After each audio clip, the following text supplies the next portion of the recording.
Assalamualaikum warahmatullahi wabarakatuh. Waalaikumsalam warahmatullahi wabarakatuh. Assalamualaikum warahmatullahi wabarakatuh. Waalaikumsalam warahmatullahi wabarakatuh. Alhamdulillah, rabbil alamin. Wassalatu wassalamu ala sayyidina Muhammad. Allahumma shalli ala sayyidina Muhammad wa ala ali sayyidina Muhammad. Bersyukur kepada Allah Subhanahu wa taala dengan ucapan dan rasul. Alhamdulillah rabbil alamin. Berselawat kepada Rasulullah sallallahu alaihi wasallam dengan ucapan Allahumma shalli ala sayyidina Muhammad wa ala ali sayyidina Muhammad.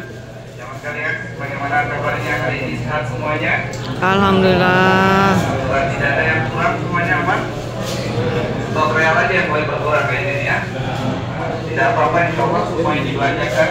Ketika Bapak Ibu sedang hafal, lebih hafal ini dalam perjalanan ibadah. Amin. Nanti diganti. Kalau dibelanjakan di Madinah, diganti 1000 kali lipat Bapak Ibu. Amin. Amin. Diganti 100.000 kali lipat. Amin. Ya. Jadi daftar umroh nanti diganti di pasar 1000 kali lipat sama itu semua. Baik sekalian, alhamdulillah di hari ini hari apa sekarang? Hari Kamis ya. Kita akan pemantauan manasik tentang ibadah umroh ya. Jadi mas sekalian, karena ibadah umroh ini bukan seperti ibadah sholat di mana kita setiap hari mengerjakannya. Jadi kita sudah hafal betul apa yang harus dibaca, apa yang harus dikerjakan, bagaimana gerakannya, dan apa saja yang harus dilakukan, apa larangannya, dan apa yang wajib untuk kita lakukannya misalnya. Nah, berbeda dengan ibadah umroh ataupun ibadah haji, di mana walaupun kita umroh setiap sebulan sekali atau bahkan sebulan 2 kali jamaah sekalian, alangkah lebih baiknya kita tetap manasik terlebih dahulu agar perjalanan ibadah kita atau pelaksanaan ibadah umroh kita berjalan dengan sesuai syariat agar maksimal ya. Jadi tidak sampai usai yang kita dapatkan ya mas sekalian. Namun sebelumnya ya mas sekalian, semuanya kemarin hadir di manasik di Indonesia. Hadir. Hadir ya, alhamdulillah. Mungkin ada yang lewat virtual juga ya, yang lewat ini, tapi tidak apa-apa ya mas sekalian. Sebenarnya ketika kita manasik bukan semata-mata, saya tahu Bapak Ibu pasti sudah tahu tata cara pelaksanaannya, namun tidak ada salahnya jika kita harus mengulangnya ya mas sekalian ya, karena manusia itu tempatnya salah dan tempatnya lupa. Lebih ini adalah ibadah yang dimana mungkin kita jarang melakukannya. Jadi alangkah lebih baiknya ya mas sekalian kita akan ulang terlebih dahulu. Insya Allah nanti sebenarnya tentang manasik umroh, insya Allah nanti kita akan melebar juga sedikit tersinggung sedikit tentang pelaksanaan ibadah haji.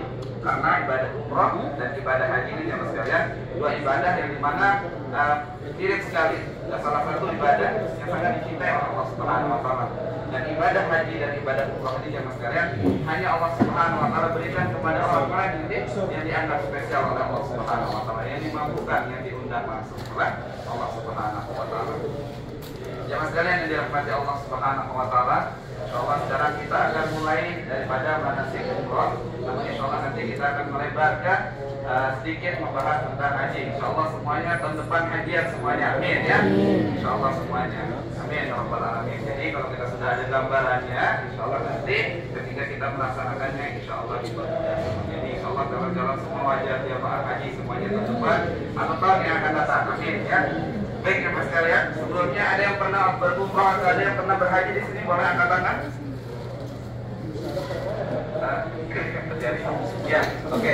Baik ya mas sekalian, ada yang tahu definisi umrah? Kita mulai dari pertama dulu daripada umrah. Ada yang tahu definisi umrah? Apa itu umrah? Ada yang tahu? Ada yang tahu? Tidak ada? Oke. Jadi definisi daripada umroh itu ya mas sekalian bagi menjadi dua, ada secara bahasa atau secara umumnya dan ada secara istilah. Pertama kita mulai dari secara bahasa. Definisi umroh, makna umroh berlugah secara bahasa, yakni artinya mengunjungi. Ya, jadi secara umum artinya mengunjungi. Bapak Ibu terbang dari Indonesia ke Dubai itu termasuk umroh secara bahasa secara umumnya. Dari Dubai datang ke Madinah ini, kita sudah di Madinah, tinggal di Madinah, secara bahasa termasuk daripada umroh. Atau enggak kita datang dari ke rumah teman kita itu secara bahasa itu termasuk daripada umroh. Ya, seperti itu. Nah ini secara bahasa, secara umumnya aja mas sekalian. Namun ibadah di sini, ibadah umroh ada definisi secara khususnya atau secara khususnya, yakni definisi umroh secara khususnya aja mas sekalian, yakni suatu perbuatan ibadah yang diawali dengan kita mikot, kemudian diakhiri dengan bertahalul. Ya, yang dimana di dalamnya ada namanya tawaf, ada namanya sa'i, kemudian bertahalul. Ya, jadi secara istilahnya jemaah sekalian, suatu ibadah yang diawali dengan kita mikot atau niat berikrar di tempat mikot, kemudian diakhiri dengan bertahalul. Itu dia definisi ibadah umroh. Kira-kira sudah ingat semuanya jemaah sekalian? Coba bisa diingat semuanya ya. Suatu perbuatan atau suatu ibadah yang diawali dengan kita mikot, ya, atau berniat ihram, kemudian diakhiri dengan bertahalul. Kemudian di dalamnya ya, kita melaksanakan ibadah tawaf, ibadah sa'i, dan kita bertahalul, dan nanti diakhiri dengan kita takbir jemaah sekalian. Nah, itu dia ibadah umroh, suatu perbuatan yang kita awali dengan kita mikot di tempat mikot, kemudian kita akhiri dengan bertahalul. Ya, itu dia definisi ibadah umroh. Ya, jadi nggak boleh dia tawaf dulu baru dia mikot. Jadi harus diawali, ya, catatannya diawali dengan dia mikot atau berihram, kemudian diakhiri dengan bertahalul. Itu definisi daripada ibadah umroh. Nah, setelah kita tahu ya maksudnya apa itu definisi daripada ibadah umroh, sekarang kita akan masuk ke syarat-syaratnya. Ya, apakah kita termasuk orang-orang yang dapat melaksanakan ibadah umroh tersebut ataupun tidak? Ya, jadi ada syarat-syaratnya. Tidak boleh semua orang melaksanakan ibadah umroh, teman sekalian. Harus ada syarat-syaratnya, dan syarat-syarat ini harus kita ketahui apakah kita termasuk orang yang dapat melaksanakannya ataupun tidak, teman sekalian. Dan syarat daripada umroh ini hampir sama dengan syarat dengan ibadah haji, teman sekalian. Ada yang tahu, masih ingat di manasik di Indonesia berapa syarat umroh? Ada yang ingat berapa syarat umroh, teman sekalian? Ada yang ingat berapa syarat umroh? Ada?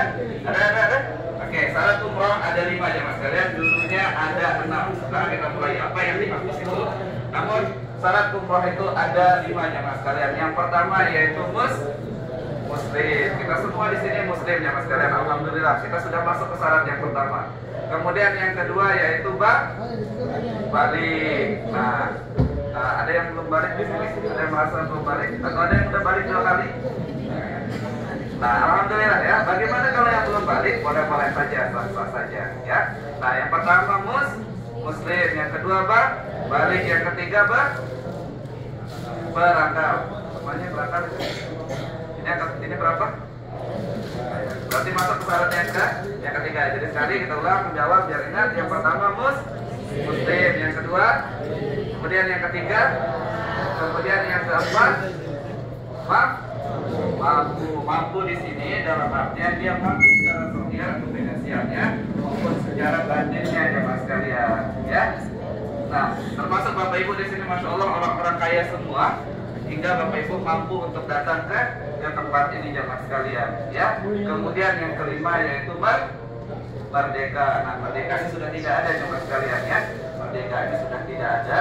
Ini adanya di zaman Rasulullah SAW. Kemudian syarat yang keenam yang saya kira tadi itu khusus dulunya di sini jemaah sekalian dari pemerintah Saudi, khusus untuk perempuan.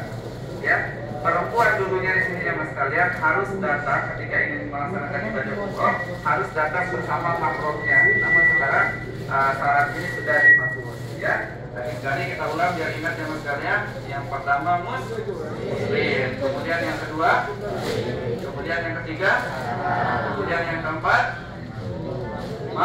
mampu, kemudian yang kelima merdeka. Oke, kita mulai dari yang pertama jemaah sekalian. Dia wajib muslim.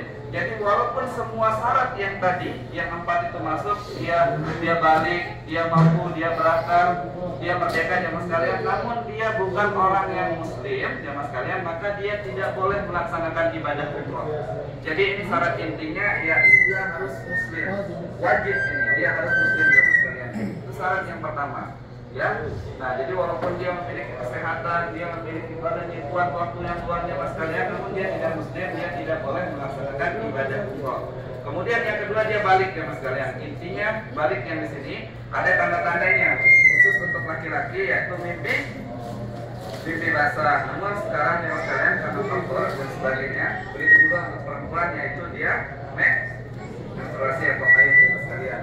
Nah, namun sekarang kadang-kadang kalau dulu kan ada sekitar baru dia umur 12 sebagai perempuan atau ke atas baru dia ini kan. Namun sekarang ada di bawah itu jamaah sekalian. Nah, jadi ini banyak sekali faktornya termasuk pada makanan dan sebagainya.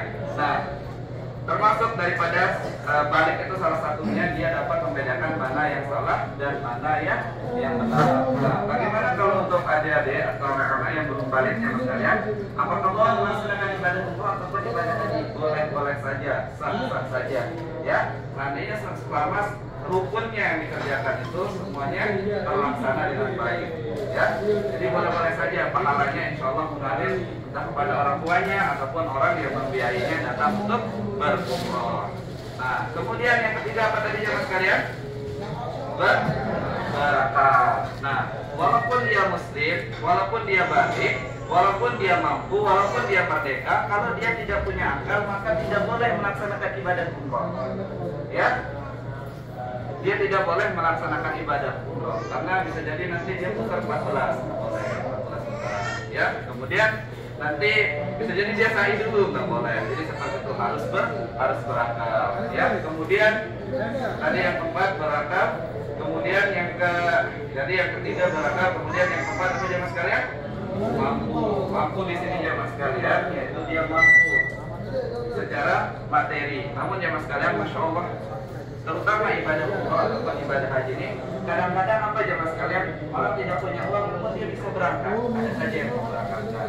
Nah, mampu di sini secara sosial dia mampu untuk datang ke tempat ini melaksanakan juga semua rukun-rukunnya jemaah sekalian ya. Jadi masya Allah termasuk di sini orang-orang yang dapat melaksanakan ibadah umroh, orang-orang yang dapat melaksanakan ibadah haji mampunya di sini itu benar-benar yang dimampukan oleh Allah Subhanahu wa Ta'ala. Ya, karena kalau kita lihat banyak orang memiliki waktu yang luang, banyak orang memiliki kesehatan yang luar biasa, banyak orang memiliki harta yang begitu banyak jemaah sekalian, namun dia belum mampu untuk datang ke tempat ini. Karena apa?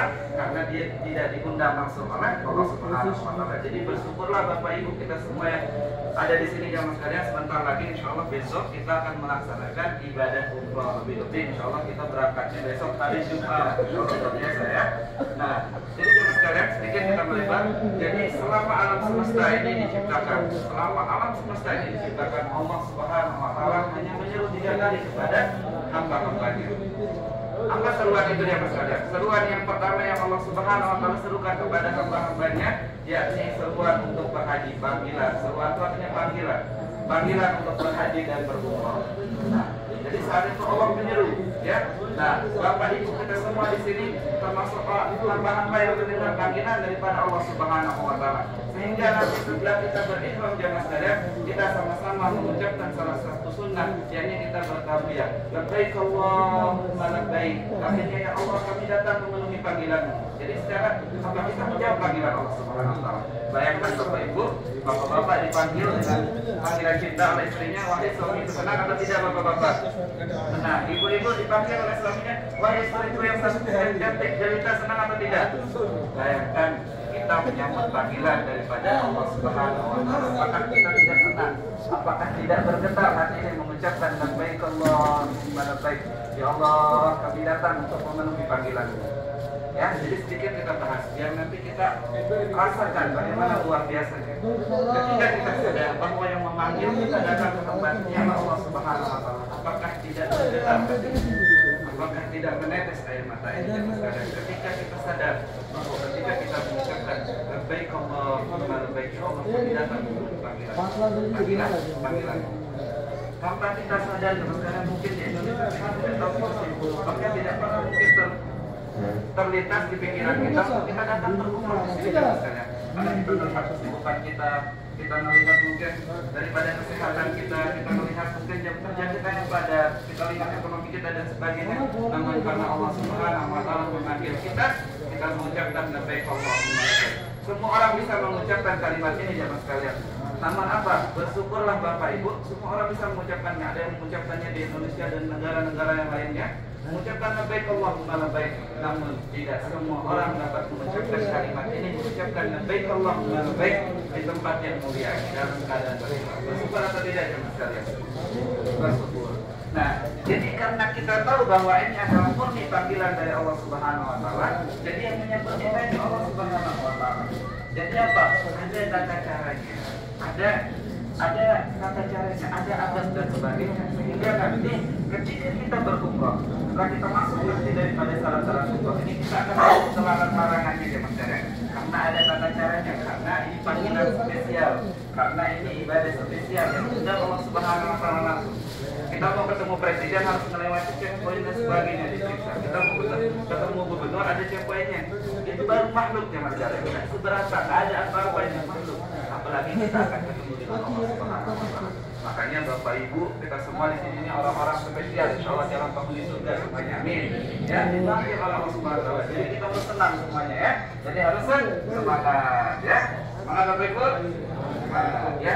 Jadi ujian kecobaan, ada kurang dan sebagainya nanti selama kita perjalanan kita umrah, mungkin ngerasa capek, mungkin ngerasa penat, itu manusiawi ya. Namun kita harus sadar bahwa saat nanti kita melaksanakannya itu adalah panggilan dari Allah Subhanahu wa taala.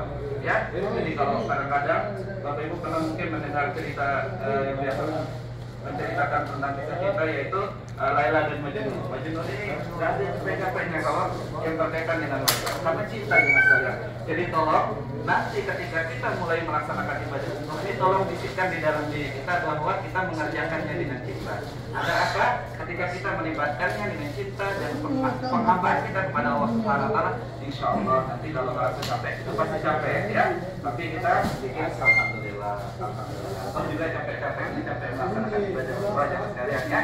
Nah, jadi ini perlu kita lebar, nggak apa-apa kita lebar sedikit, biar nanti ibadah umur kita hikmah, ya. Kita menjalankannya dengan cinta. Karena kalau tidak ada cinta, kita kerjakannya capeknya aja kita dapat yang sekalian ya. Nah, jadi seperti itu jemaah sekalian. Jadi tadi yang keempat yaitu mampu. Kemudian yang kelima apa jemaah sekalian? Merdeka. Ini sudah tidak ada jemaah sekalian. Dulunya di zaman Rasulullah dan apa namanya di kalangan sebelum daripada Rasulullah SAW, Islam ini dibawa oleh Rasulullah SAW, khususnya di tanah Arab ini ada namanya budak. Budak itu ya manusia pada biasanya, namun diperlakukan seperti barang, diperjualbelikan ya mas sekalian. Ya, jadi yang seperti barang. Jadi kalau sudah dibayar sama tuannya bisa melakukan apa saja kepada dia. Namun masya Allah, Islam datang dengan membawa rahmatan lil alamin. Nah, kenapa perjuangan Rasulullah SAW begitu berat di tanah Arab ini? Karena dulunya jemaah sekalian, di tanah Arab ini ada namanya kasta, memandang kasta dan sebagainya, tidak ada kesetaraan. Nah, Islam datang membawa rahmatan lil alamin. Semua makhluk itu sama di hadapan Allah Subhanahu wa taala. Yang membedakan adalah ketakwaan dan keimanan di hadapan Allah Subhanahu wa taala. Jadi Islam itu datang membawa rahmatan lil alamin, sehingga syarat daripada merdeka ini sudah tidak ada di sekalian. Nah, kemudian tadi syarat khusus untuk perempuan tadi jemaah sekalian yaitu datang bersama mahramnya. Ya, tapi alhamdulillah syarat ini sudah dihapus dulunya. Kalau perempuan mau datang umrah ke sini berbeda, harus ada, kalau dia sudah menikah harus datang bersama suaminya atau enggak sama kakaknya atau enggak sama orang tuanya ya. Tapi alhamdulillah sekarang sudah dihapus, jadi walaupun jomblo bisa datang ke sini ya. Ya, bersama rombongan dan sebagainya ya. Ada yang pertanyaan mengenai syarat-syarat ini terlebih dahulu sebelum kita lanjut? Sebelum kita sudah masuk ke syarat, sekarang kita akan masuk ke rukunnya. Ada yang pertanyaan mengenai syarat sebelum kita lanjut? Ada yang merasa tidak masuk di syarat-syarat ini? Ada yang merasa? Ada yang merasa? Ada yang merasa? Alhamdulillah semuanya masuk? Serius, serius. Pertanyaan serius ini loh. Serius, serius. Ya, semuanya masuk, semuanya masuk. Masuk. Coba kita cek dulu. Coba dulu. Berarti semuanya masuk syarat-syarat ini. Oke, berarti kita bisa masuk ke sekarang syarat-syaratnya gambar. Siap. Apalagi biar ingat lagi, kita ulang sekali lagi. Syarat yang pertama apa jemaah sekalian? Kemudian yang kedua, kemudian yang ketiga, kemudian yang keempat, kemudian yang kelima.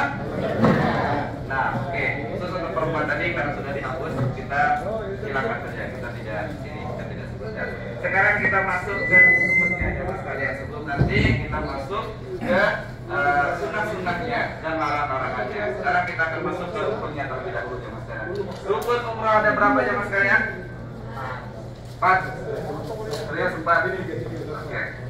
Oke, tepat. Nanti saya tambahin satu. Oke, kita mulai dari yang 4 dulu. Ya, nggak apa-apa. Oke, kita mulai dari yang 4 dulu. Tanpa menjawab 4 jamaah sekalian. Jadi yang pertama apa jamaah sekalian? Niat. Nah, niat ini khusus untuk ibadah umrah. Niat di mana Nabi? Di tempat mikot. Oke, pintar. Karena jawabannya benar. Karena itu jawab benar, jadi semua jamaah dapat makan gratis nanti selesai sholat maghrib ya. Oke. Semangat. Ada makan gratis yang menunggu setelah sholat maghrib. Oke, kita masuk yang pertama ya mas kalian. Yakni kita harus niat. Jadi wajib niat. Nah, khusus untuk ibadah umroh kita harus niat di tempat mikot. Ya, kalau kemarin mungkin datangnya dari Indonesia, jadi nanti kita melebar sedikit ke mikot juga. Nah, jadi mikot itu jamaah sekalian, artinya itu tempat yang sudah ditentukan atau batasan. Ya, mikot itu dibagi menjadi dua macam. Ada namanya mikot makani.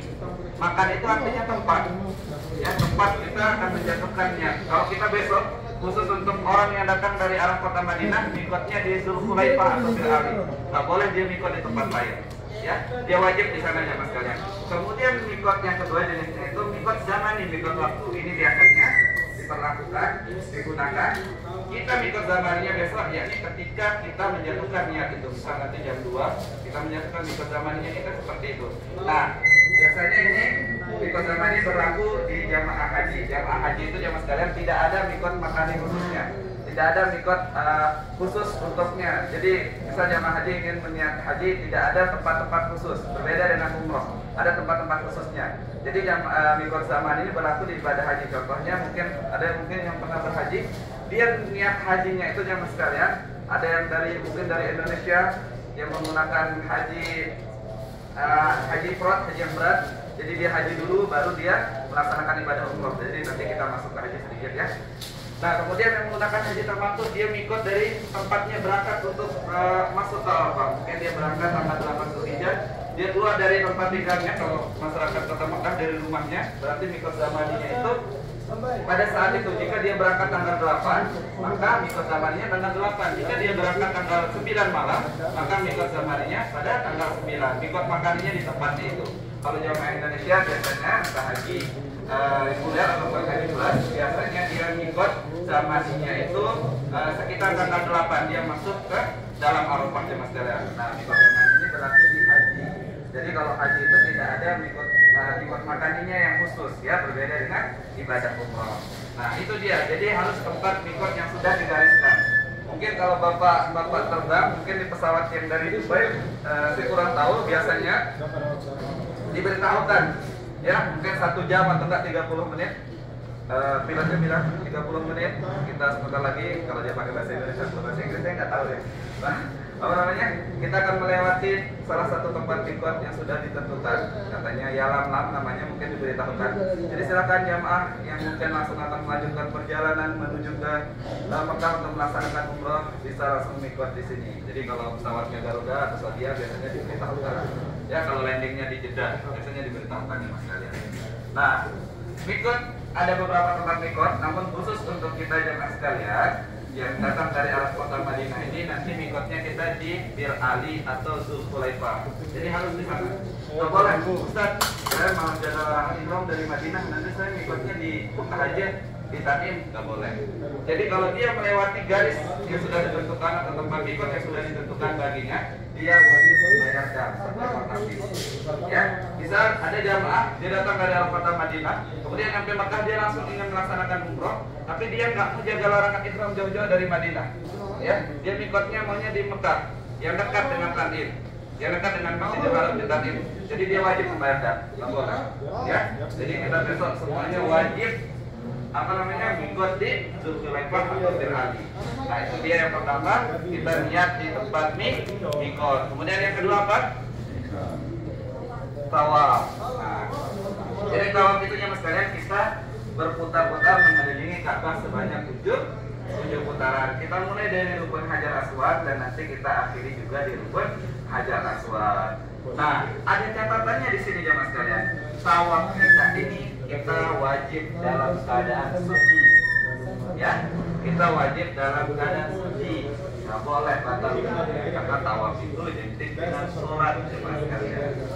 Ya, nah pertanyaannya, di Masjidil Haram itu biasanya lebih sekali orang. Sementara di mazhab Imam Syafi'i kalau bersentuhan antara laki-laki dan perempuan itu batal wudunya. Ya, betul atau tidak jamaah sekalian? Betul, selama dia bukan makhluk maka batal wudunya. Ya, kira-kira semuanya di sini mazhab Imam Syafi'i. Ada yang lain? Ada yang lain? Semuanya Imam Syafi'i, semuanya membenarkan ketika seorang laki-laki dan seorang perempuan bersentuhan itu batal wudunya. Semuanya kita menggunakan ini di Indonesia. Oke. Nah, karena hal ini menghindari persentuhan antara laki-laki dan perempuan tidak mungkin di sana ya. Jadi walaupun kita jaga pasti akan ada aja yang nyusul. Saking ramainya di sana. Nah, sementara di mazhab Imam Syafi'i ketika kita bersentuhan maka batal wudu. Jadi kalau gitu kita baru dapat tawaf setengah putaran batal ambil lurus lagi ya gitu kan. Nah, jadi masya Allah jemaah sekalian, agama Islam ini begitu agama yang mudah dan indah. Nah, di dalam mazhab Imam Syafi'i sebenarnya ada dua pilihan ya mas sekalian. Kita boleh pindah ke mazhab yang lain. Tapi tentunya ketika kita pindah menggunakan pendapat mazhab Imam yang lain, di mana ketika bersentuhan tidak dibatalkan wudunya, tentu cara wudunya juga beda. Ya, contohnya di Hambali, ketika kita kalau di Syafi'i kurang-kurangnya 3 kali kita basahi. Kalau di mazhab yang lain harus semuanya ya mas sekalian. Nah, masya Allah. Nah, ada salah satu pendapat di mazhab Imam Syafi'i, walaupun pendapat itu lemah ya mas sekalian, yakni tidak batal wudunya seorang laki-laki dan seorang perempuan ketika dia bersentuhan, tapi ada catatannya selama itu tidak menimbulkan syahwat baginya. Ya, selama itu tidak menimbulkan syahwat baginya, itu diperbolehkan di mazhab Imam Syafi'i. Ada pendapat yang seperti itu ya mas sekalian. Ya. Nah, daripada kita pindah, alangkah lebih baiknya di kalangan pendapat Imam Mazhab, alangkah lebih baiknya kita menggunakan pendapat yang lemah tersebut di mazhab kita tersebut daripada kita harus pindah. Ya, jadi nanti ya mas kalian, jadi kita pakai pendapat ini di dalam mazhab Imam Syafi'i, walaupun kita bersentuhan nanti tidak batal wudu kita selama itu tidak menimbulkan syahwat bagi kita. Insya Allah nggak mungkin juga kita berada di dalam masjid ya. Kita berada di dalam masjid, insya Allah semuanya insya Allah terjaga ya. Jadi seperti itu ya mas kalian. Kita pakai pendapat itu saja ya, sepakat semuanya. Tapi kalau ada yang mau menggunakan pindah ke mazhab yang lain tidak apa-apa, saya tidak memaksakan. Ya, ini sekedar saya mengajukan saja. Jadi kita sepakat menggunakan ini atau ada yang lain itu tidak memaksa, silakan boleh-boleh saja ya. Namun saya sudah membahas untuk masalah wudu ini karena ini catatan yang penting. Kita wajib dalam keadaan suci. Nah, seandainya pun nantinya mas kalian, nah batal wudunya dengan catatan yang tadi itu selain daripada yang bersentuhan tadi, misalnya kita mohon maaf buang air kecil ataupun keluar sesuatu dari dua jalan ini ya mas kalian, itu tetap batal wudunya. Ya, jadi harus wudu lagi. Nah, yang diperbolehkan itu hanya untuk bersentuhan saja. Lebihnya itu tetap batal. Kalau kita tentu mohon maaf pasti batal juga. Jadi wajib wudu lagi deh mas kalian. Dan ya mas kalian. Nah, catatannya juga, nanti seandainya ada yang batal wudunya, tapi semoga tidak ada. Misal ada yang emang nggak bisa ditahan sekali, tolong diberitahukan, ya. Jangan malu-malu ya. Karena kalau batal wudunya kemudian tetap melanjutin, itu nggak boleh dia lanjut ke rukun yang lain. Jadi misal dapat 3 putaran, batal wudunya di 3 putaran atau enggak pasti di tengah-tengah rukunnya mandi, misal tolong beritahukan sampai batal wudunya, ya. Sampai batal wudunya. Lalu nanti insya Allah nanti saya ataupun siapa dari tim ataupun dari teman bisa menemani ya. Karena ini masalah ibadah nggak boleh kita main-main ya. Jadi jangan malu-malu, sepakat ya. Jangan merasa jadi beban, saya malu sama rombongan yang lain nanti takut mengganggu rombongan yang lain. Jangan seperti itu ya mas kalian ya. Kita sepakat di sini semuanya keluarga. Insya Allah semuanya ya. Jadi tidak ada yang merasa menjadi beban, tidak ada yang merasa menjadi ini dan sebagainya. Insya Allah kita sama-sama saling membantu dalam ibadah. Sepakat ya mas kalian? Oke, sepakat ya, itu dia wajib dalam keadaan suci. Nah, nanti mungkin ada yang sudah mempersiapkan hal ini dengan membawa semprotan dan sebagainya, ya. Nah, jadi kalau mau semprot itu ada caranya. Nah, tapi alangkah lebih baiknya ya mas kalian, di sekitar tempat tawaf itu di pinggir-pinggir itu ada sebenarnya tempat wudu dan keran Zam-Zam juga banyak di situ. Jadi alangkah lebih baiknya nggak apa-apa minggir dulu daripada dipaksain wudu sambil semprot ini jalan itu nggak, takutnya tidak sempurna. Jadi alangkah lebih baiknya minggir dulu sedikit ya, kita ke pinggir dulu baru nanti wudu. Bisa menggunakan keran Zam-Zam ataupun ada tempat wudu khusus di situ di Masjid Nabawi, di Masjid Nabawi di Masjidil Haram ya. Tapi cuma boleh wudu aja karena itu di dalam masjid, nggak boleh sepanjang dan sebagainya. Baik mas kalian, itu tentang tawaf. Jadi wajib kita dalam keadaan suci. Yang pertama Dan yang kedua, Ka'bah wajib berada di sebelah kiri kita. Ya. Jadi nggak boleh. Jadi kalau nanti tawaf, nggak boleh ada yang buat story gini. Oh, guys, lagi di depan masjid, di depan Ka'bah nggak boleh ada dulu. Cukup Ustaz Reza aja mau video kan. Jadi jamaah pura-pura nggak lihat kamera aja ya, biar estetik ya. Siap sama sekalian? Oke. Jadi nggak ada yang boleh gini nanti Ka'bah di belakang ini, Ka'bah di belakang saya nggak boleh seperti itu ya. Jadi Ka'bah harus tetap berada di sebelah kiri kita. Ini banyak terjadi tanpa kita sadari ya mas kalian ya. Ini banyak terjadi, banyak kita perhatikan hal ini. Batal tawafnya kalau Ka'bah sudah nggak di sebelah kirinya. Nah, dan khusus untuk laki-laki tiba nanti pundak kanannya dibuka ya. Yang kalau nanti kita ingatkan lagi karena kita mungkin keterbatasan waktu, kalau nanti kita ingatkan lagi jadi kita percepat saja. Nah itu dia yang kedua. Yang pertama tadi kita mikot atau niat, kemudian yang kedua kita tawaf dan wajib dalam keadaan suci serta ada catatannya tadi teman sekalian. Ka'bah wajib berada di sebelah kiri kita dan nanti laki-laki membuka pundak kanannya. Kemudian yang ketiga yaitu sa'i jemaah sekalian. Nah kemudian dia sa'i yakni berlari-lari kecil diawali dari atas bukit Sofa ke bukit Marwah, begitu juga. Jadi nggak muter ya. Jadi dari Sofa ke Marwah itu satu, dari Marwah ke Sofa dihitung dua, begitu terus sampai selesai. Diawali di bukit Sofa dan diakhiri nanti di bukit Marwah jemaah sekalian. Ya itu sa'i. Nah kemudian jemaah sekalian yang keempat yaitu tahalul itu artinya kita mencukur rambut sekurang-kurangnya 3 helai. Ahsannya atau baiknya sunnah bagi laki-laki yaitu botak. Jadi kalau botak didoakan juga pasti seperti ya. Tapi kalau ada misalnya botaknya itu misal ada pekerjaan mungkin bapak-bapak di sini yang harus stylist kalau kantor, jadi nggak boleh botak, sah-sah saja cukup, tidak cukup ya selama itu tidak menggunakan. Cukup 4 saja jamaah sekalian. Apa-apa saya tambahin satu lagi. Oke, saya tambahin satu lagi karena jamaah baik semua, jadi dapat tambahan satu. Kita harus tertib ya mas kalian ya. Ya, jadi nggak boleh. Ustaz tadi saya lihat video ramai banget di tempat tawaf, saya dulu nggak boleh. Ya, jadi kita tambahin tertib dulu. Ustaz, saya tahalul aja dulu deh di tempat saya sama tempat tawaf ramai banget, jadi nggak boleh. Jadi harus kita tambahkan saja di sini tertib berurutan. Mulai dari kita mikot, ya mas kalian. Kemudian kita tawaf, kemudian kita sa'i, kemudian kita bertahalul. Jadi nggak boleh tawaf dulu baru mikot, nggak boleh sa'i dulu baru tawaf, nggak boleh. Jadi harus berurutan. Jadi kita sepakat rukunnya ada 5. Yang pertama apa ya mas kalian? Ya, yang kemudian yang kedua, kemudian yang ketiga, kemudian yang keempat, kemudian yang kelima. Oke, apa semuanya? Ada pertanyaan mengenai ini? Ada pertanyaan? Boleh?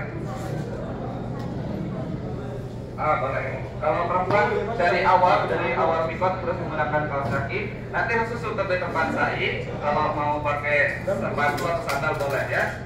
Asal jangan pakai cincin aja gitu ya, karena bahaya cincin gitu ya. Lari-lari juga ya. Ini Pak. Warna yang bagus. Nah, warna yang bagus. Apakah harus warna putih semua? Tidak ya. Tidak. Boleh-boleh saja warna lain. Begitu juga bapak-bapak, kalau mau imamnya warna pink juga tidak apa-apa. Tidak apa-apa, boleh-boleh saja, sah-sah saja. Jadi, kayak imam tidak harus warna putih ya. Kalau mau warna pink, kan ada yang mau warna pink. Biar kita carikan sesuatu sekarang. Boleh-boleh saja, jadi nggak harus warna putih ya. Jadi nggak harus warna putih. Oke, ada pertanyaan lagi? Jadi boleh pakai sandal. Nah, jadi karena di tempat saya itu dingin, Bapak Ibu ya, dingin sekali di sana. Jadi boleh pakai sandal, boleh pakai sepatu dan sebagainya. Ya. Kita nggak bisa orientasi seperti waktu kita di sini ya, karena langsung datang mulai start. Kita dari depan ini. Sementara kecepatan atau kekuatan kita berbeda. Kalau terpecah gimana? Nah, pertanyaan yang bagus sudah. Oke. Nah, nanti kita akan bentuk formasinya mas kalian. Formasinya 4-3-3. Ya. Jadi formasinya nanti mungkin ibu-ibu di tengah-tengah dan kita utamakan yang jalannya yang ada ini, yang masih semangat. Enggak, yang jalannya kita usahakan yang ini, yang apa namanya? Yang mudanya agak mudaan dikit gitu ya, yang di depan. Nah, baru nanti yang masih muda dikitnya, nah di belakang ya. Kemudian nanti bapak-bapak, saya nggak mau bilang tua nih ibu ya.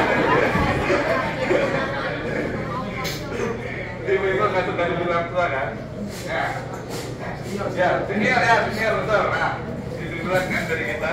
Nah, jadi gitu, senior kita di dunia, ya, jadi depan. Kemudian nanti ibu usahakan nanti kalau yang datang bersama suaminya, untuk ibu nanti di pinggir. Nah, suaminya, mahramnya di sebelahnya. Nanti bapak-bapak di sebelah kiri dan sebelah kanan serta di belakang. Ya, kemudian insya Allah nanti Ustaz Nobal maju mundur, insya Allah nanti Ustaz mengecek jamaah ya, supaya tidak ada yang keluar. Jadi nanti kita saling menjaga, ibu-ibu di tengah, bapak-bapak di sebelah kiri dan sebelah kanan serta di belakang. Seperti itu, ya. Kalau ada yang batal, Ustaz, kita nungguin atau gimana? Kalau ada yang batal, karena di sana nggak mungkin kita nunggu di tengah-tengah itu untuk mikir, jadi nanti ada yang menemani. Karena nanti bisa Ustaz Nopal, ataupun Ustaz Reza, ataupun teman yang lain, ya, saya juga nggak apa-apa nanti. Ya. Yang rombongan tetap modal dan sebagainya, nanti dia cepat lurusnya. Mungkin kalau wudhu mungkin ketinggalannya cuma setengah putaran aja, dan bisa kejar kita seperti itu. Ya, teman ada pertanyaan lagi? Oh, pakai.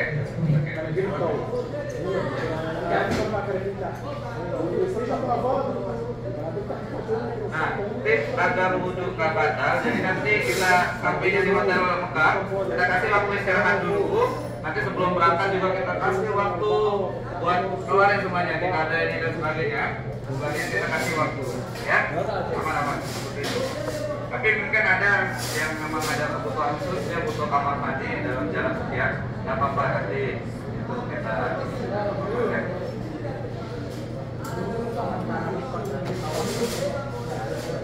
Tidak harus menjaga wudhu. Nah, wajibnya suci itu ketika pelaksanaan ibadah umroh, ketika kita tahu saja. Sa'i tidak wajib suci. Ya, ada pertanyaan lagi ya mas kalian? Ada pertanyaan lagi? Boleh?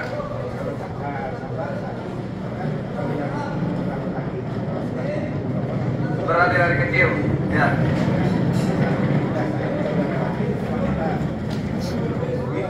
Enggak, itu santai aja, berlari dari kecilnya enggak ini kok, santai ya.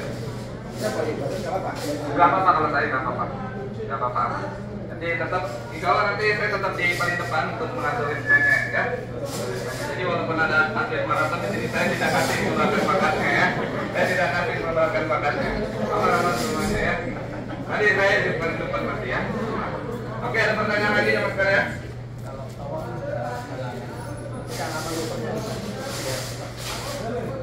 Sebelah kiri? Oh, nanti kalau saya ini jalan, kalau pasti ada berubahnya lagi. Kalau yang alami kita pelajari, ada lagi yang sekalian? Ada lagi? Nah, oke, baik, kita sudah masuk tadi sampai mana tadi? Sampai sa'i, lalu udah kasih ya. Nah, jadi biar diingat lagi, berkumpul itu ada berapa jam sekalian? Yang pertama, kemudian yang kedua, kemudian yang ketiga, kemudian yang keempat, kemudian yang kelima, hafal semuanya ya. Kalau nanti kita ingatkan lagi. Baik, sekarang kita akan masuk ke mau sunnahnya dulu atau larangannya dulu? Larangannya dulu. Oke, sekarang kita masuk ke larangannya jemaah sekalian ya. Nah, baik jemaah sekalian, larangannya dulu ya. Nah, karena ada kaitannya dengan larangan. Baik jemaah sekalian, yang pertama sunnah di umroh itu dibagi menjadi dua. Namun sekarang saya bahas sunnah sebelum ihram dulu. Jadi sunnahnya jemaah sekalian, kita disunahkan mandi wajib. Niatnya itu mandi wajib, mandi besar walaupun kita tidak dalam keadaan junub ya. Baik teman-teman, kita diniatkan dan kita disunahkan untuk mandi besar, sunah pakai sabun dan sebagainya, semuanya kita disunahkan dengan sekalian ya. Nah kemudian selanjutnya kita disunahkan ini untuk laki-laki apa namanya? Kumis ya, kita disunahkan untuk mencukur kumis dengan sekalian dan merapikan jenggot. Kemudian menghilangkan bulu-bulu di area tertentu lah ya, laki-laki dan perempuan ya mas sekalian. Nah kemudian selanjutnya kita disunahkan untuk memotong kuku ya mas sekalian. Ini untuk laki-laki dan perempuan. Ingat ya, sebelum kita niat ini sunnah, baik menghilangkan, mandi, menggunakan sabun dan sebagainya. Dan untuk laki-laki menggunakan wangi-wangian di tubuhnya, tidak boleh di tensinya. Jadi di tubuhnya langsung disemprotkan ya. Nah, termasuk menggunakan minyak rambut untuk merapikan rambut dan sebagainya. Ini untuk laki-laki. Bagaimana untuk perempuan menggunakan wangi-wangian yang sekalian tidak boleh. Jadi di kehidupan hari-hari pun perempuan tidak boleh, ya, tidak boleh menggunakan wangi-wangian yang memang itu keras banget di luar. Kalau sedang bersama suami boleh saja. Karena tidak sedikit ya mas sekalian, kadang-kadang ada perempuan kita papasan aja saking bau parfumnya keras banget, kita rasanya kayak ditempelek ya, keras banget, kita papasan ya, banyak yang seperti ini, benar atau tidak? Banyak ya, seperti ini tidak boleh ya mas sekalian ya, tidak boleh. Biarkan saja bau-bau calon penghuni surga yang sama ya. Amin. Nah, ini sunnahnya ya mas sekalian, ingat betul tadi sunnahnya kita disunahkan untuk ini. Ya, kemudian sunnah setelah berihram ya mas sekalian, kita disunnahkan untuk banyak-banyak membaca tauhid, berzikir dan sebagainya serta mengamal sesuatu yang baik ya mas sekalian. Kita disunnahkan ya. Nah, sekarang kita akan masuk ke larang-larangannya ya mas sekalian. Ingat betul tadi sunnah yang sebelum kita ihramnya, kita disunnahkan memotong kuku, masih menggunakan sabun, menggunakan wangi-wangian dan sebagainya, mencabut bulu-bulu di area tertentu, merapikan jenggot, mencukur kumis dan sebagainya. Ingat betul ya. Sekarang kita masuk ke larangan ihram ya mas sekalian. Larangan ihram terbagi menjadi 3 macamnya mas sekalian. Ada yang pertama khusus untuk laki-laki, kemudian yang kedua khusus untuk perempuan, kemudian yang ketiga bagi laki-laki dan bagi perempuan. Kita mulai dari laki-laki ya mas sekalian. Larangan khusus untuk laki-laki yang pertama tidak boleh menggunakan penutup kepala. Apapun itu yang menempel secara langsung ke kepala tidak boleh. Peci, topi, ya payung. Kalau payung boleh, ya. Kita payungnya jangan nempel di sini aja, ya. Ya itu tidak boleh untuk laki-laki, ya. Saya jenisnya itulah. Termasuk yang sekalian menggunakan gain ihramnya untuk menekik ini, nggak boleh ya. Atau misalkan dia pakai korden bis juga nggak boleh, tetap itu nggak boleh ya. Nah kemudian ya mas sekalian, bagi laki-laki selanjutnya larangan bagi laki-laki tidak diperbolehkan menggunakan pakaian yang berjahit yang menempel langsung di tubuh, tidak diperbolehkan. Pakaian dalam, celana dalam, ya. Kalau orang dalam boleh, ya. Itu tidak diperbolehkan ya, menggunakan pakaian dalam, celana dalam itu tidak diperbolehkan. Intinya pakaian yang berjahit, ya, yang menempel langsung di tubuh itu tidak diperbolehkan. Selanjutnya bagi laki-laki tidak diperbolehkan menggunakan sepatu atau sandal atau kaos kaki yang menutupi mata kaki. Itu khusus untuk laki-laki. Ada 3 zaman sekalian. Ingat bapak-bapak bagiannya. Yang pertama apa bapak-bapak? Tidak boleh menggunakan penutup kepala yang langsung menempel. Kemudian yang kedua tidak boleh menggunakan pakaian yang menjahit. Kemudian yang ketiga tidak boleh menggunakan sepatu atau sandal atau kaos kaki yang menutupi mata kaki. Ada pertanyaan bapak-bapak? Kita lanjut ke ibu-ibu. Tidak ada? Lanjut? Ya. Tidak apa-apa. Itu ini. Sore. Aman. Nah, selanjutnya untuk ibu-ibu. Yang pertama, ibu-ibu tidak boleh, mohon maaf, menggunakan biko ataupun masker, tidak boleh. Buka cadar muaizah, ya. Nah, dengan film itu, ya, bukan itu muaizah. Tidak diperbolehkan ya. Kalau kita sudah niat itu tidak diperbolehkan. Kemudian yang kedua untuk ibu-ibu tidak boleh menggunakan sarung tangan yang menutupi telapak tangan. Itu tidak diperbolehkan. Ya, itu tidak diperbolehkan. Dan yang ketiga untuk perempuan wajib menutup aurat. Termasuk auratnya di sini, mohon maaf, kakinya harus menggunakan kaos kaki. Oke, ada pertanyaan untuk ibu-ibu, bisa diingat yang 3 ini. Menggunakan, tidak boleh menggunakan juga pakai cadar, tidak boleh menggunakan sarung tangan yang menutupi telapak tangan. Kemudian yang ketiga wajib menutup aurat. Ada pertanyaan mengenai ini? Ada pertanyaan? Tidak ada ya? Oke, sekarang kita masuk ke bagi laki-laki dan perempuan. Yang pertama bagi laki-laki dan perempuan tidak boleh menggunakan wangi-wangian. Yang tadi sunnah sebelum kita lihat, sekarang menjadi larangan. Ya, tidak diperbolehkan. Kemudian tidak boleh mencabut bulu-bulu ataupun menghilangkan bulu-bulu di semua tubuh kita, ataupun rambut tidak diperbolehkan. Yang tadinya sunnah ya mas sekalian, sebelum kita niat umroh, sekarang menjadi larangan. Itu tidak diperbolehkan. Selanjutnya tidak boleh memotong kuku. Ya, yang tadinya itu sunnah sebelum kita niat, sekarang menjadi larangan, tidak boleh.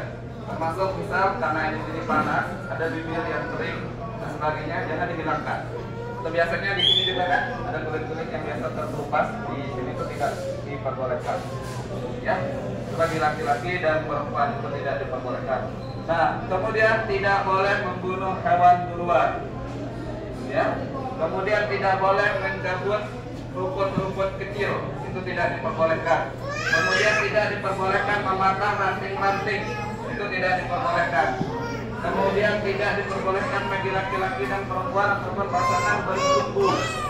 Ya, berjumbu. Jadi mendekati sesuatu yang menimbulkan semua tidak diperbolehkan berjumbu bermesra, apalagi sampai jima itu tidak diperbolehkan ya mas kalian.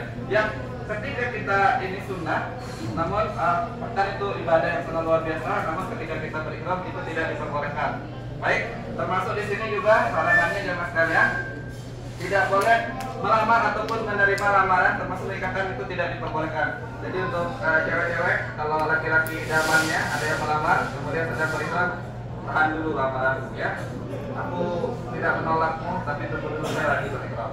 Termasuk bapak-bapak, kalau ada calon punya anak perempuan, ada yang ingin datang melamarnya dan itu baik, tapi bapak-bapaknya sedang dalam keadaan berihram, tahan dulu anak muda, jangan ya, tahan dulu, tidak diperbolehkan. Sampai nanti ya mas sekalian. Nah, selanjutnya ya mas sekalian, itu tidak diperbolehkan berkata-kata kasar, berdebat, berubah dan sebagainya, gibah, gosip dan sebagainya itu tidak diperbolehkan. Ya. Nah, termasuk di sini yang sekalian nanti di tempat tawaf rentan sekali terjadi senggol-senggolan, gesek-gesekan dan sebagainya. Ada saja karena di situ banyak sekali orang ya. Jadi jangan sampai terpancing emosinya.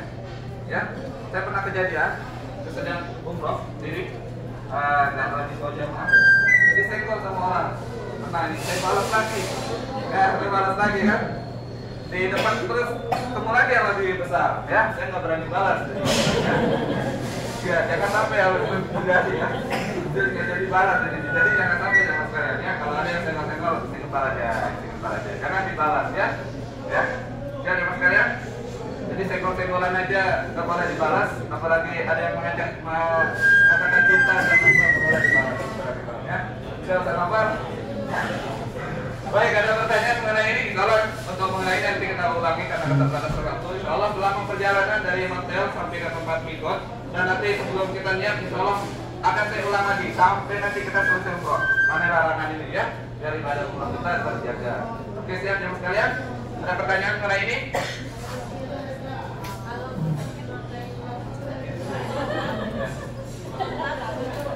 Pelembab kulitnya wangi atau tidak?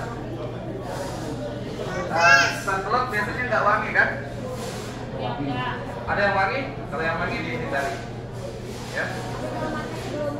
Kalau sebelum itu nggak apa-apa. Ya. Gimana? Ya sebelumnya sebelum wudu. Ya. Insya Allah ibu-ibu cantik natural ya. Iya, mungkin perjalanan dari sini nggak pede itu. Ya, ada lagi ya mas sekalian? Ayo ini dulu. Bawa ya, kenapa?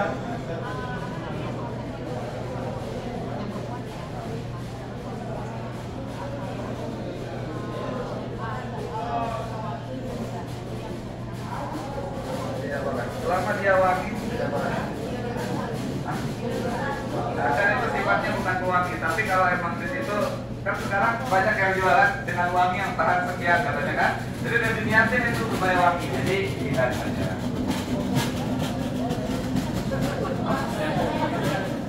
Tapi biasanya kalau yang kayak Wardah, yang kayak Kars itu memang ada khusus untuk haji umroh kan? Ya, jadi itu boleh. Itu memang udah didesain khusus untuk itu ya. Sebelumnya, nah tapi, sebenarnya boleh, tapi yang nggak memperbolehkan itu karena wanginya, ya, kalau situ, kalau sebelumnya boleh, sebelumnya nggak apa-apa.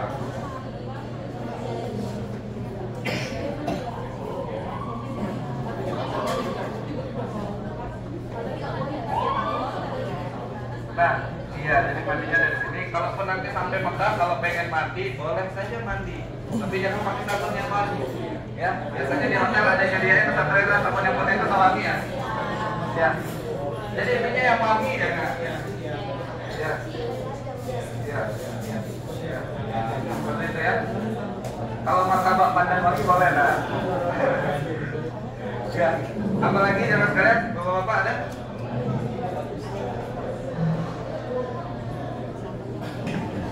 Oh ya, sekarang kita masuk ke teknisnya itu ya. Nah, jadi kayak imam nanti kita mulai dari sini. Masih boleh menggunakan celana dalam, boleh dari sini nanti membaca surat. Maka kita pakai kayak imam. Ada lagi pertanyaan?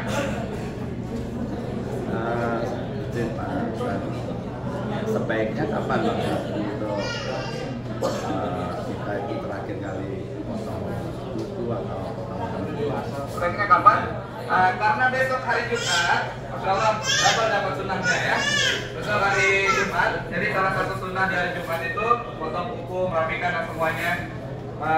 Ini mencukur kumis, merapikan jenggot. Jadi kalau lebih baiknya di pagi Jumat besok, karena itu sunnah ya. Dimulai dari mana kalau sunnah jamaah sekalian? Dari sini, kemudian ke sini ya. Kemudian nanti diakhiri dengan ini. Kemudian kalau yang kiri dimulai dari sebelah sini. Ingat ya, silakan diamalkan sunnah. Kalau bisa, kalau potong kuku mulai dari ujung sebelah kanan, kemudian sampai di sini jamaah sekalian ya. Nah seperti itu jamaah sekalian. Kira-kira ada pertanyaan. Sekarang kita akan masuk ke niatnya jamaah sekalian ya. Niat sekaligus sunnah setelah kita berihram. Niat umroh jamaah sekalian, niat itu hakikatnya di dalam hati. Ya, jadi nggak boleh diucapkan, namun di hati kita tidak lafalkan juga jamaah sekalian, kita tidak baca. Jadi niat umroh itu sebenarnya kalau pengen pakai bahasa Indonesia cukup dengan ya Allah aku berniat umroh karena Allah Taala, atau ya Allah aku berniat umroh dengan menjaga dengan berikhlas karena Allah Taala. Tapi niatnya, lapas niatnya labbaik Allahumma umroh, nawaitul umrata wa akhramtu biha lillahi ta'ala. Ya. Ya, nanti kita dipandu, saya cuma membacakan, tapi nanti ketika kita niat di sana saya pandu, ya.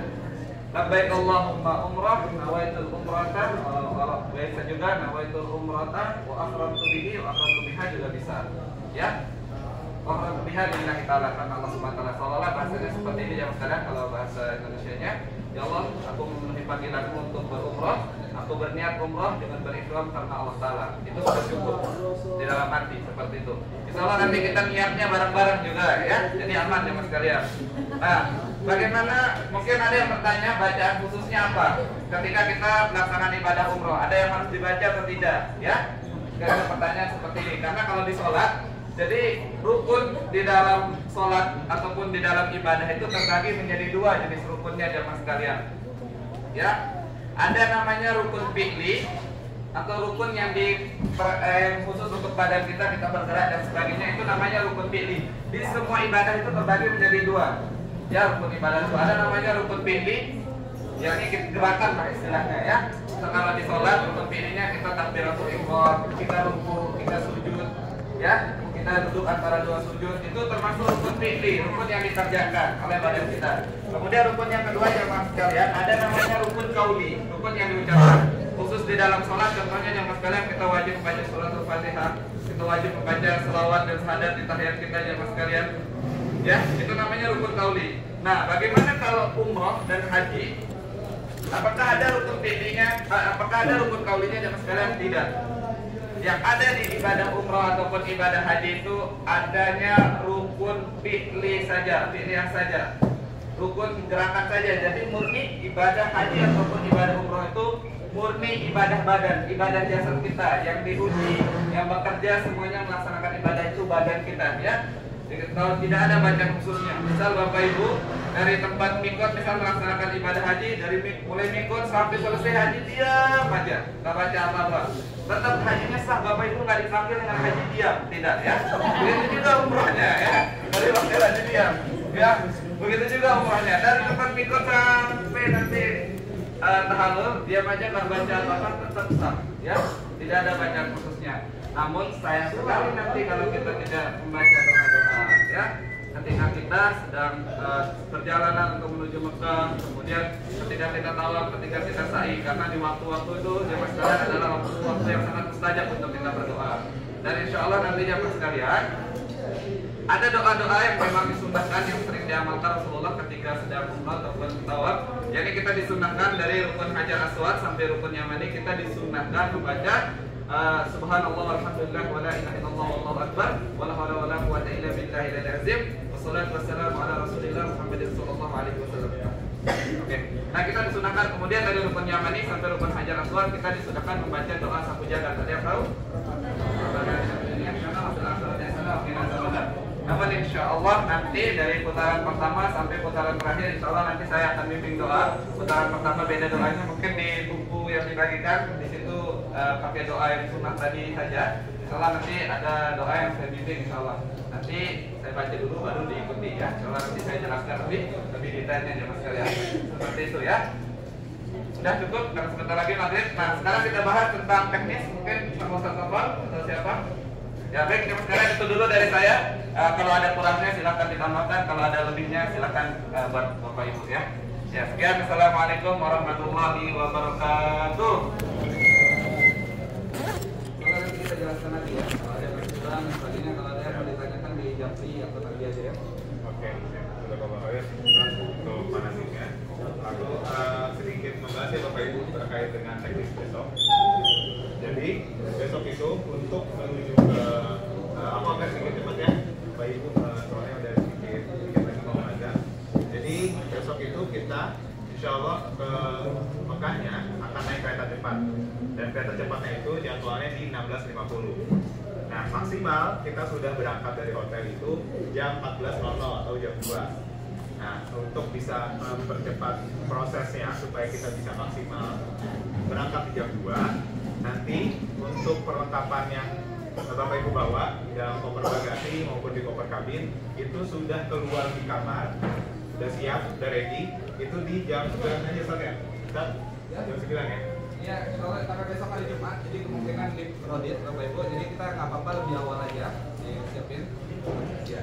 Untuk barang-barang yang sekiranya nanti untuk ganti pakaian, barang yang diperlukan selama perjalanan ataupun nanti setibanya di hotel Mekah, karena bagasi mungkin agak telat besok ya, sampainya silakan nanti dipisahkan.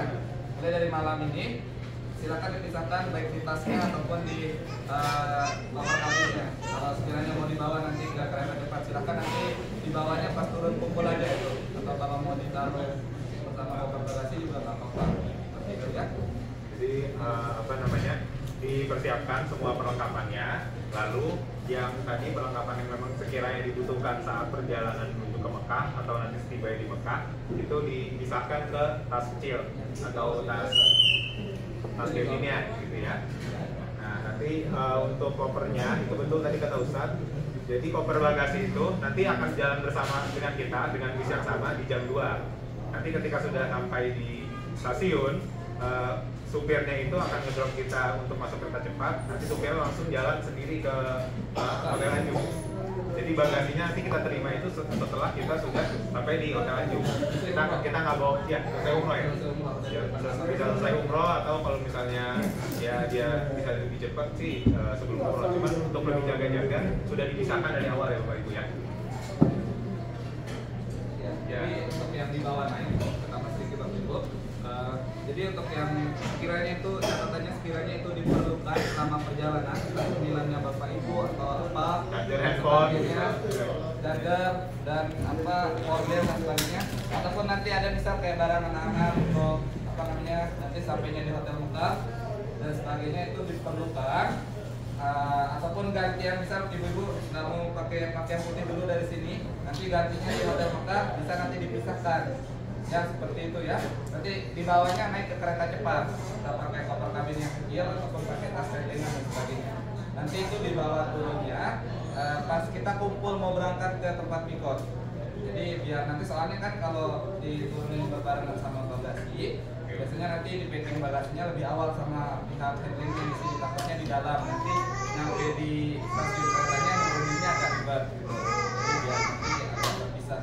Kan kalau mas tendengan bisa dibawa naik ke atas bis juga seperti itu Bapak ya. Oke, nanti mungkin untuk detailnya supaya bisa lebih berbaca dengan jelas, aku akan reminder lagi malam di grup ya Bapak Nanti Ibu. video akan share di WhatsApp ya. Oke. Terus yang kedua ini terkait dengan kurma dan juga oleh-oleh yang tadi yang kemarin sempat tersinggung. Boleh mungkin Bapak Ibu disiapkan di mejanya. Semua nih ada yang mau kesini. Terus sih. Ini aja. Disiapkan di mejanya masing-masing ada tisu. Nah ini kan kita nggak tahu ya jumlahnya kira-kira cukup atau enggak. Jadi mohon izin Bapak Ibu yang berkeluarga, kalau misalnya 2 orang suami istri ambil 1 aja. Kalau yang bertiga, kan misalnya bertiga ambil 2 karena kan untuk membuat keputusan aja kan sampel ini kan untuk membuat keputusan. Jadi 1 aja harusnya cukup Bapak Ibu yang untuk sampel aja. Nah nanti untuk harganya insya Allah di 1 kilo seperti ini dengan packagingnya juga itu di 55 SAR. Atau kalau misalnya dirupiahkan mau bayar rupiah bisa di 240.000 Bapak Ibu ya. Ini untuk warna ajwa. Ini warna ajwa. Nah satu lagi ada warna menjol. Kalau ajwa 55 SAR atau 240.000. Nah kalau misalnya menjol ini 60.000. 60 SAR. Mulai berat 60 ya. 60 SAR untuk 1 kilo. Aku belum ditukar di exchange ke rupiahnya, cuman keduanya bisa pakai rupiah, bisa pakai SAR. Untuk detailnya nanti aku akan sebarkan di grup. Jadi penampakannya seperti ini kira-kira. Jadi boleh disiapkan Bapak Ibu ininya ya, tisunya ya. Ini kita bantu bagikan.